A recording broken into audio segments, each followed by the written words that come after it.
Welcome to Mel's History Corner. Last week we studied the Jamestown settlement. It was settled where? Virginia, that's right. Not to be confused with Jamestown, New York. This week we will be landing in Massachusetts with the Pilgrims at Plymouth Rock. There are many similarities between Jamestown and the Massachusetts settlements. As we learn about the trials and tribulations of the Pilgrims, I want you to think about the similarities and the differences. Remember, through history, there is an economic, social, political, or ESP effect or cause for the success of civilizations. I want you to be able to tell me what they are and how the Pilgrims were affected by them. The ship the Pilgrims sailed in on is, of course, the Mayflower. The year is 1620. We sailed to America looking for religious freedom. Whoa, that water's a little choppy.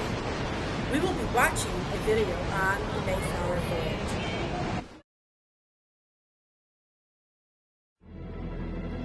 As with many immigrants, their story begins thousands of miles away.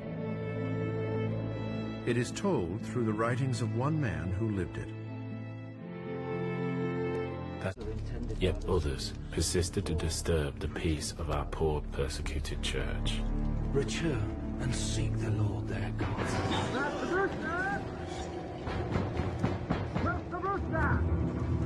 Willie, go and engage whoever it is in some discourse. But what shall I speak of? You shall. And the biggest ship come from London lying ready, with all the rest of our company. Now the Pilgrims see, for the first time, the primary ship that is to take them to America. The Mayflower. The larger of the two ships, the Mayflower, is under the command of Master Christopher Jones. He and his ship have been hired to take the settlers to America and return to England.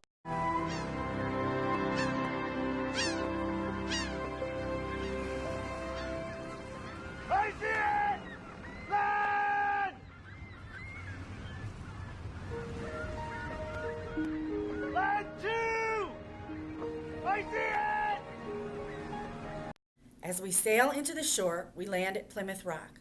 Literally, it's a rock.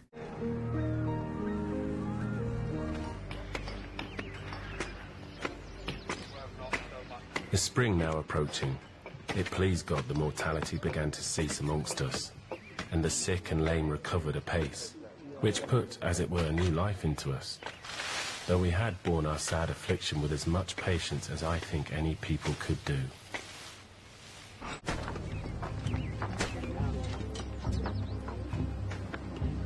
As many as were able began to plant their corn, in which service Squanto stood us in great stead, showing us the manner how to set it. Also, he told us unless we got fish and set it with the seed, the corn would come to nothing. The fish helps the earth. It's we're feeding our mother. Right. He was our interpreter and was a special instrument sent of God for our good.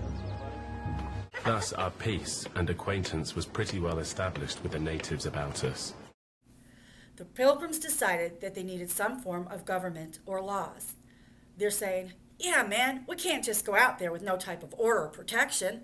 We have to come up with some way to keep things peaceful and not step on one another's toes, like John Locke says.